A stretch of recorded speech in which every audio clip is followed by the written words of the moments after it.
月供5000蚊左右咧，就可以喺珠海擁有一套一線海景房，而且係低密度嘅小區，交門前咧仲係我哋嘅公園喎。呢個咧值得你考慮一下。一線海景低密度社區真係香啊！地段、環境、物業都在線，精裝現房即買就可以即入住啦。90平方做咗3房2廳2衛啊！呢度嘅裝修交標咧都達到2K 1平方噶，自帶嘅配套齊全，2萬平方嘅商業啦，有我哋嘅海鮮酒樓啦，以及於華人萬家超市都喺家門前噶。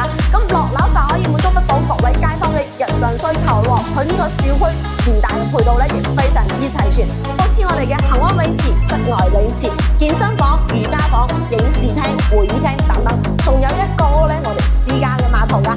對於港澳街坊嚟講咧，呢度嘅交通係四通八達，車程大約6個字可以到達港珠澳大橋以及於青茂口岸。大約3公里咧就有我哋嘅輕軌站啦，大約1個鐘就可以上廣州，翻過我哋嘅香港噶啦。交門前亦有我哋公園喎，晚飯之後咧可以落嚟散下步、撩下寵物啦。假期嘅時候咧仲可以過去野炊一下 BBQ，total 150個就可以攞低呢個精裝3房海景嘅單位啦。感興趣嘅街坊快啲私我發詳細資料俾我哋，下期再見。